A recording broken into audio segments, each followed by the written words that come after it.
अस्सलाम वालेकुम स्टूडेंट्स आज हम वीआई कैरेक्टरिस्टिक्स की ही बात करेंगे। जिस तरह हमने प्रीवियस लेक्चर के अंदर बात की थी कि हमने जो हमारा डायोड है उसकी वोल्टेज, उसके क्रॉस जो वोल्टेज है वो और जो करंट फ्लो कर रही है वो उनके दरमियान जो है वो ग्राफ प्लॉट करना था।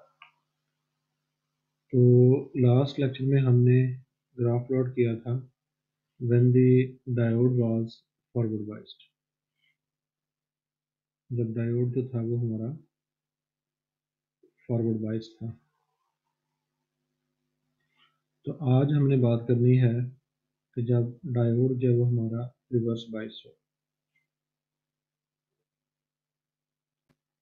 स्टूडेंट्स, हमें पता है कि अगर डायोड हमारा रिवर्स बाइस हो तो उसमें जो कनेक्शंस होते हैं वो हमने इस तरह किए होते हैं कि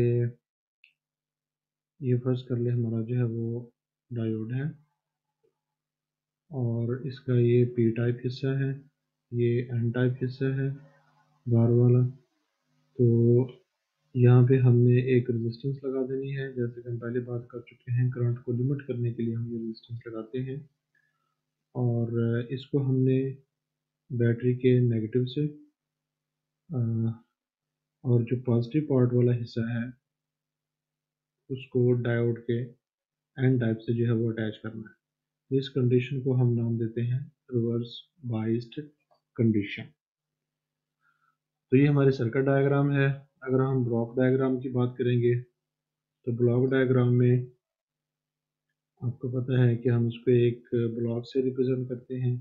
ये हमारा पी एन जंक्शन होता है और ये जो है वो हमारा डिप्लीशन रीजन होता है। तो फिर हम अगर ये पी टाइप है, ये एन टाइप है, तो फिर इसको जो है थ्रू अ रजिस्टर हम इसको अपनी जो बैटरी है उसके साथ जो है वो अटैच करते हैं। तो ये हमारी जो है वो सर्किट डायग्राम ब्लॉक डायग्राम बन जाती है डायोड की कंडीशन के लिए। तो अब अगर हमने डायोड को रिवर्स बाइस किया है तो हमें पता है कि उसको करंट फ्लो करवाने के लिए हमें कम से कम जो है वो 0.7 वोल्ट की वैल्यू जो है फॉर सिलिकॉन डायोड वो रिक्वायर्ड होती है। लेकिन अगर अब हमारा वोल्टेज जो है वो इससे कम है या ज़ीरो है तो फिर जाहिर बात है कि वोल्टेज इतना नहीं है तो there is no forward current, और अगर ज़ीरो है तो there is no reverse current. तो रिवर्स करंट जो है वो ज़ीरो वोल्टेज पे क्यों नहीं होती?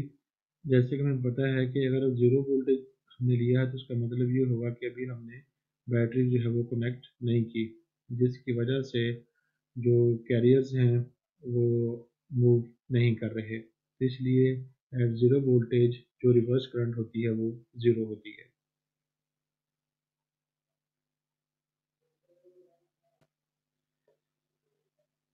तो as we gradually increase the voltage reverse bias voltage, तो there is very small reverse current. तो वो जो रिवर्स करंट होती है वो उस वक्त फिर पैदा होती है जब हमारी ट्रांजिशन करंट जो है वो डाई आउट हो जाती है। तो ट्रांजिशन करंट के डाई आउट होने के बाद जो रिवर्स करंट है वो पैदा होती है और वो इंक्रीज होती है जैसे जैसे हम जो रिवर्स बायस वोल्टेज है उसको इंक्रीज करते हैं। तो जैसे जैसे रिवर्स बायस वोल्टेज जो है वो इंक्रीज किया जाएगा वो जो करंट है वो भी इंक्रीज करती जाएगी। अब ये ग्रेजुअली इंक्रीज क्यों करेगी? क्योंकि हमने ये बात की थी कि जो रिवर्स करंट होती है ये होती है due to minority carriers, due to minority carriers जो किसी भी रीजन के अंदर होंगे, चाहे पी टाइप में इलेक्ट्रॉन्स हैं या एन टाइप में होल्स हैं। तो यानी holes in N type part of the diode और electrons in p type part of the electrons. तो रिवर्स बायस करने से ऐसा क्यों होता है कि करंट जो है वो हमारी इंक्रीज कर रही है? क्योंकि रिवर्स बायस्ड वोल्टेज से जो इनकी प्रोडक्शन है वो ज़्यादा हो जाती है मिनॉरिटी चार्ज कैरियर्स की, जैसे कि हमने प्रीवियस लेक्चर के अंदर बात की थी। तो उसको आप जो है वो देख सकते हैं किस तरह जो है वोल्टेज बढ़ाने से अकॉर्डिंग टू द फार्मूला जो एनर्जी है चार्जेस की वो बढ़ती है, जिसकी वजह से जो है वो इलेक्ट्रॉन्स जो हैं वो जो हाई एनर्जी इलेक्ट्रॉन्स होते हैं बॉन्ड के साथ टकराते हैं, वहाँ से इलेक्ट्रॉन्स को निकालते हैं और इस तरह जो है वो प्रोसेस चलता है, जिसकी वजह से मिनॉरिटी कैरियर्स की जो तादाद है वो बढ़ जाती है और रिवर्स करंट जो है वो बढ़ जाती है। तो when the applied voltage is increased to the value where the reverse voltage across the diode reaches breakdown value, तो जब हमारी जो रिवर्स बायस वोल्टेज है वो ब्रेक डाउन वैल्यू को रीच करती है, यानी ब्रेक डाउन वैल्यू वो है जहाँ पे जो एवालांच जो प्रोसेस है वो स्टार्ट होता है, यानी कि जो इलेक्ट्रॉन्स हैं या होल्स हैं मिनॉरिटी कैरियर्स हैं उनकी तादाद जो है बहुत तेज़ी से बढ़ती है। तो वहाँ पे जाके फिर हमारी जो करंट है बहुत ज़्यादा हो जाती है। तो जब हमारा रिवर्स ब्रेकडाउन वोल्टेज आता है और एवालांच प्रोसेस स्टार्ट होता है तो जो रिवर्स करंट होती है इट इंक्रीजेज वेरी रैपिडली, क्योंकि जो मल्टीप्लिकेटिव इंक्रीज है चार्ज कैरियर्स में वो पैदा हो जाती है, बहुत तेज़ी से जो है वो इंक्रीज करते हैं, जिसकी वजह से उनकी जो करंट है वो बहुत ज़्यादा हो जाती है।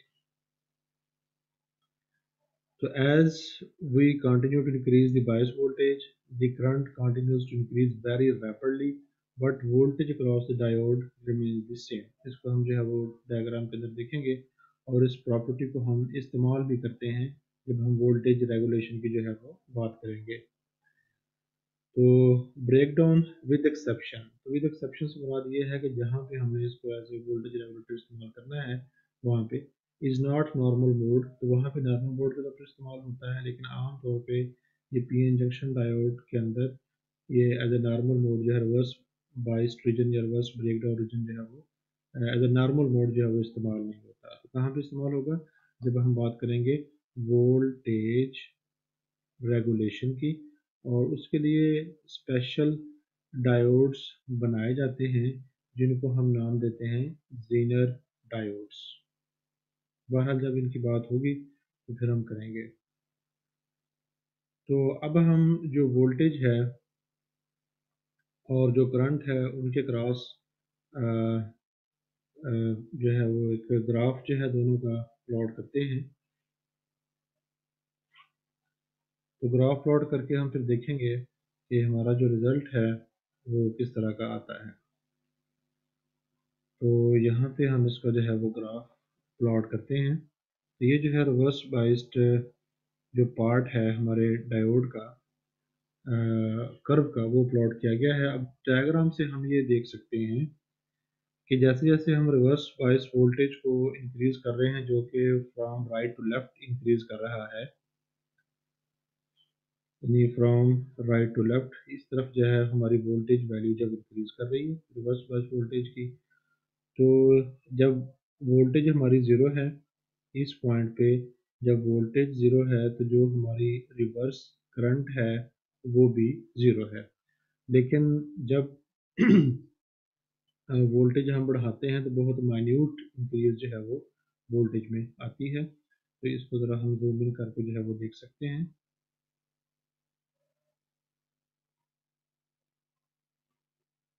तो यहाँ पे आप ये देख सकते हैं कि बहुत माइन्यूट जो इंक्रीज है, इतनी जो इंक्रीज है वो हमारी करंट में वो हुई है, ये जो को एक स्लॉट सी नज़र आ रही है। तो अब यहाँ से भी देख रहे हैं करंट जो है वो हमारी इस रीजन में, इनकी यहाँ से लेके जो हमारा ब्रेक डाउन रीजन है वहाँ तक हमारी जो वोल्टेज है वो तो इंक्रीज कर रही है, यानी कि we are is goes on increasing, जबकि जो हमारी रिवर्स करंट है वो तकरीबन इसी वैल्यू के ऊपर जो है वो कांस्टेंट है, मतलब इसी वैल्यू के ऊपर जो है वो फिक्स है। तो बेसिकली ये ग्राफ होता है, ये कुछ ऐसे करके होता है तो इंक्रीज़ हो रही होती है, लेकिन चूँकि बहुत माइन्यूट इंक्रीज़ है इसलिए जो है इसको यहाँ पे इतना जो है वो नहीं दिखाया गया। तो आगे हम देखते हैं। तो जब हमारा जो वोल्टेज है वो रिवर्स बायस वोल्टेज वो ब्रेकडाउन पॉइंट को पहुंच जाता है, तो इस पॉइंट पे आके जैसे हमने बात की है कि जो हमारा बॉन्ड ब्रेकिंग का प्रोसेस है वो मैक्सिमम हो जाता है, यानी जो एवलांच प्रोसेस है वो बहुत ज़्यादा हो जाता है, जिसकी वजह से हमारी करंट जो है वो रैपिडली इंक्रीज करती है। अब यहाँ पर भी अगर देखा जाए तो जो हमारी करंट इंक्रीज की है from this value to this value, यानी यहाँ से लेके यहाँ तक करंट ने बहुत ज़्यादा जो है वो इंक्रीज किया है, लेकिन जो वोल्टेज में चेंज आई है अगर हम यहाँ पे देखें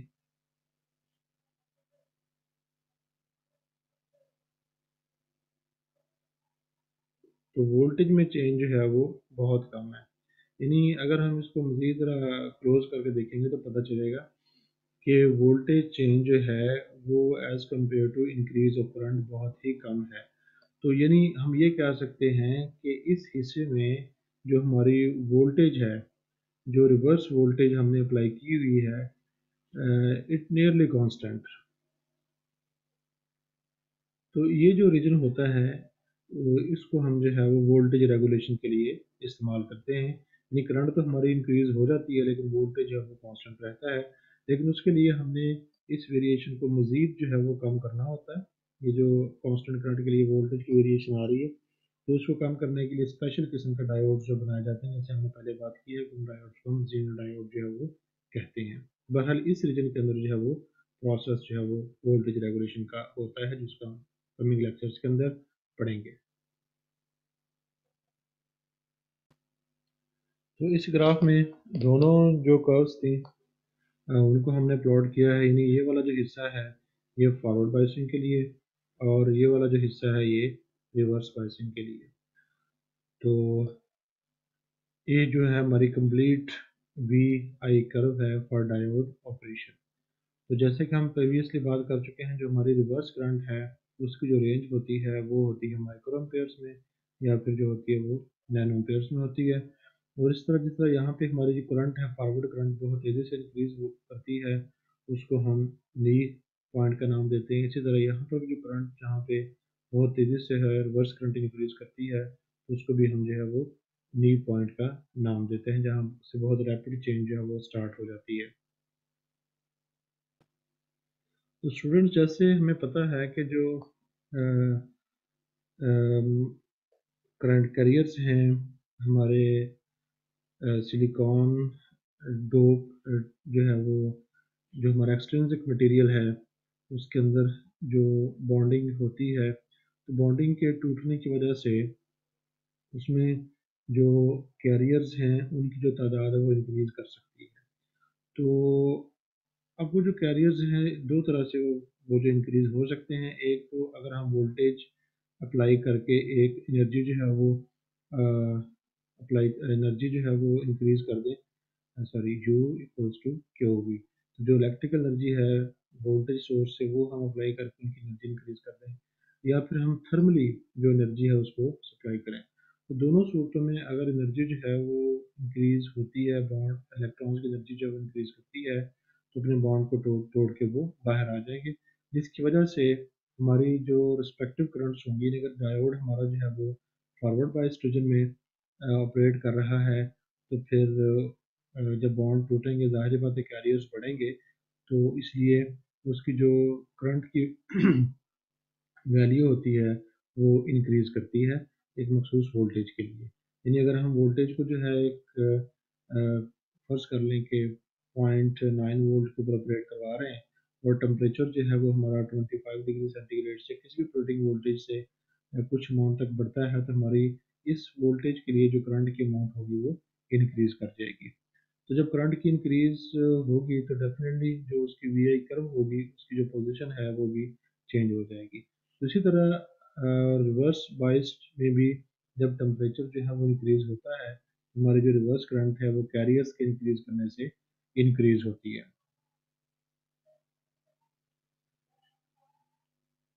तो इसके बाद जो वी आई कर्व है वो हम देख लेते हैं कि फॉर इंक्रीज टेम्परेचर जो है वो वी आई कर्व जो है वो किस तरह की होगी और उसकी पोजीशन जो है वो कहाँ पे चेंज होगी। तो स्टूडेंट्स यहाँ से आप ये देख सकते हैं कि हमारी ये जो ब्लू कर्व है ये है, हमने प्लॉट की V I curve at 25 degree centigrade, और इसमें जो नी पॉइंट है वो 0.7 के ऊपर जो है वो अचीव हुआ। लेकिन जब हम टेम्परेचर जो है उसको इतना इंक्रीज करते हैं तो वही जो है वाला जो नी पॉइंट है वो 0.7 से इतना वोल्टेज पहले जो है वो आ गया। तो वजह क्या हो गई, क्योंकि जो एडिशनल एनर्जी थी वो उसको कैरियर्स को मिल गई, जो हमारा सराउंडिंग टेम्परेचर था उससे। तो हीट एनर्जी की वजह से हमारी ये जो कैरियर्स की जो तादाद है वो बढ़ गई और हमारे जो करंट है वो ज़्यादा हो गई। तो इसी तरह अगर हम रिवर्स बायस फ्रिजन की बात करें तो उसमें भी यही है कि ये जो थी ये हमारे पास जो है वो यहाँ पे आके ब्रेक डाउन होता है।